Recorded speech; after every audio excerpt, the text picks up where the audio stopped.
Good afternoon, everybody. DJ Styles. Okay, I am so close to finish here, it's not funny. I think I am actually finished with the sculpture, other than texturing. I was actually told by an expert in this field that if I do not put some kind of texture on the skin all over the mask, it won't hold the weathering when you go to paint. You know, it's not so much the initial paint, it's the weathering that you do after you get the coat, after you get your white on, the white paint's on there. You want to be able to weather this thing, and if it's too smooth, which it is, it's very smooth. It's very smooth. I will definitely weather this afterwards, because I have several different versions of this mask I'm going to make when I'm done. But I'll tell you what I did to fix this sculpture, and you can compare it in the older videos to see where I made the changes. I started off with the initial, I looked at, I looked at picture after picture after picture of every angle, every possible way I can look at it, and seen some other masks that were made that I thought that were very close to the original, and this is the end result. And basically where I made the changes was first here in this area here. I had to make some indentation in this area. I changed the cheek line just a little bit in here. I lowered this cheek. And I also did the same over on this side, because this was casting way too much of a shadow, so it was sticking out. These cheeks were sticking out too far, and they were casting too much of a shadow down here, and it just didn't look right. And believe me, this mask is all about lighting. Michael Myers, what made him so creepy looking was the lighting that was put on the mask. The mask stone cold white and with no lighting, and you really can't see the shadows of the features. The mask didn't really look all that scary. It looked kind of just strange. But as you're making this mask, you have to make sure that you have the shadows right. So you're always looking for a light that's down over top of it, to cast the shadows in the right, right areas. And you want to definitely make sure you're not casting too much of a shadow under your features. So the other changes I made was, other than the cheek, squaring off the cheek a little bit more here, and making this little check in here and kind of rounding that out back into the cheek.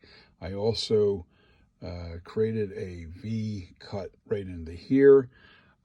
You really can't see it with this lighting, but in here there's a indentation that goes down into the jawline.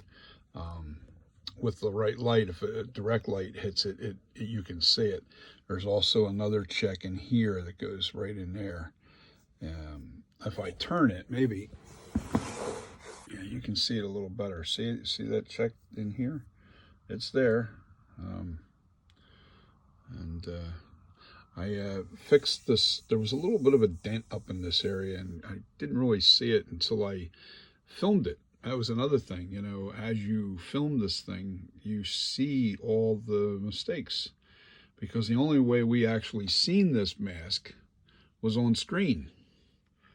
So, which is another interesting thing I found, was the fact that, as I was sculpting, and I would take videos of it and look at the pictures and compare the pictures and the video, and what I was seeing in front of me without the camera's eye just seemed different than what the camera was seeing.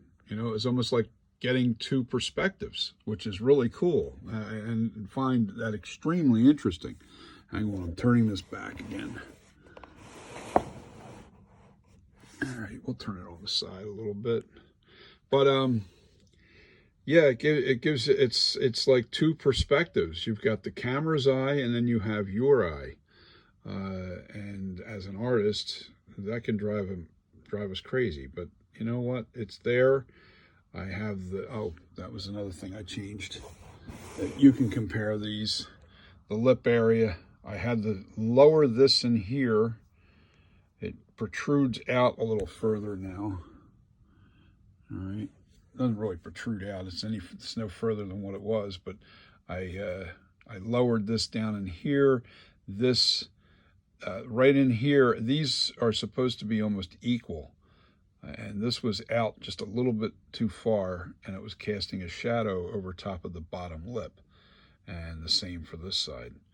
Um, and I filled in. There was this deep crevice in here, and that's not the way it was supposed to look, and the same for the other side.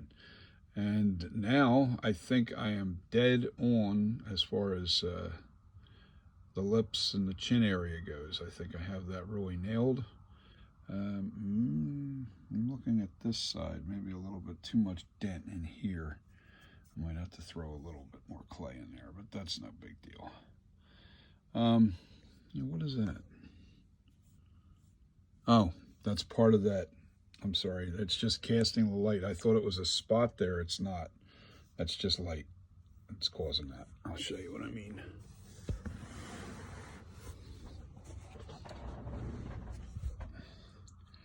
Now you see it. You see the check marks here. You see the mark here. You see how it goes down. That's how it looks. It's funny when I turn it this way because of my lighting in here. You lose the shadow in here, but it picks up all the shadows in the other areas. So it's just a crazy mask. It really is. The William Shatner I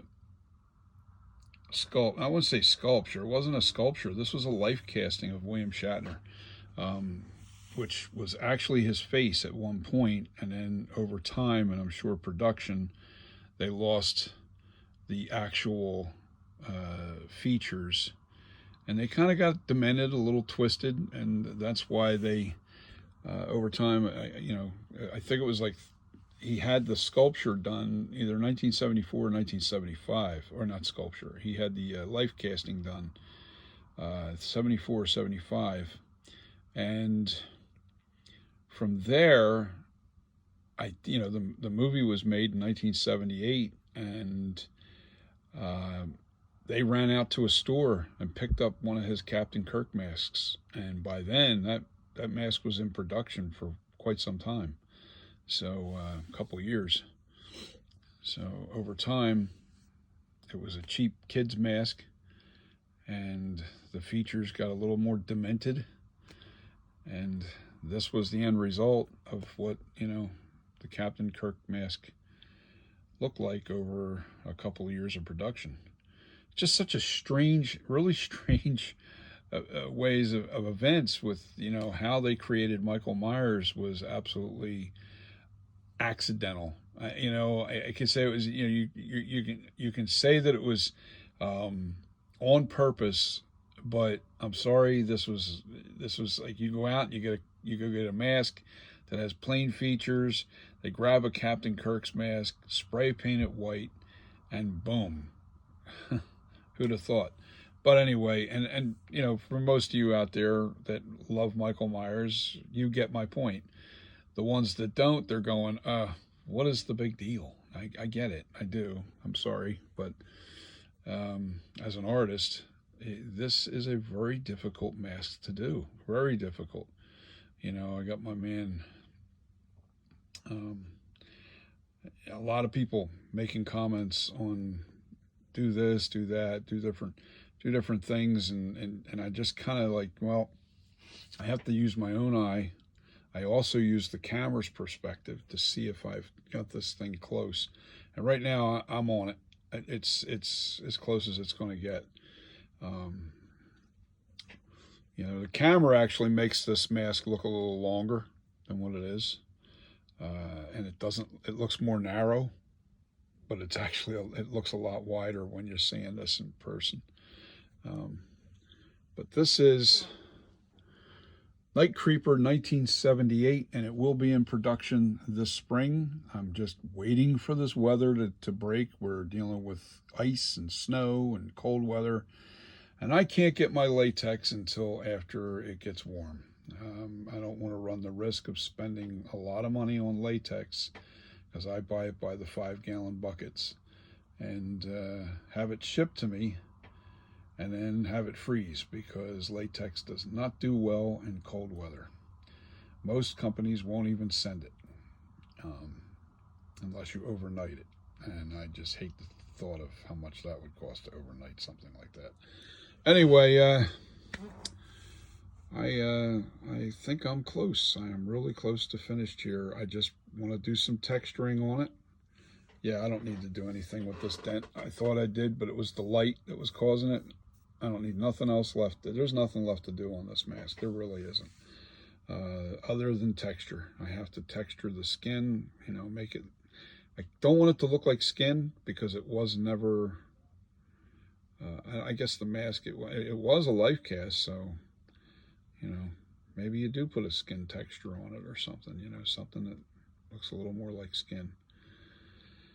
And this way it'll hold the weathering really well. But that's the only thing left to do, I believe, on this sculpture.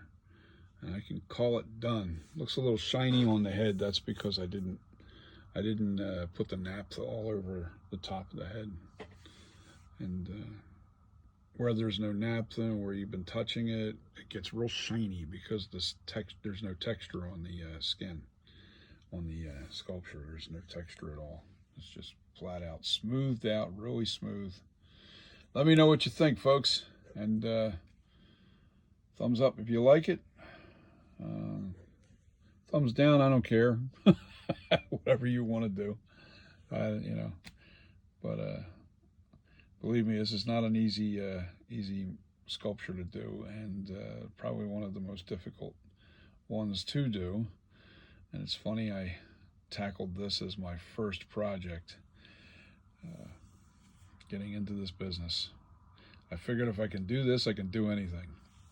So, with that being said, you guys have a wonderful weekend, the rest of it, and peace.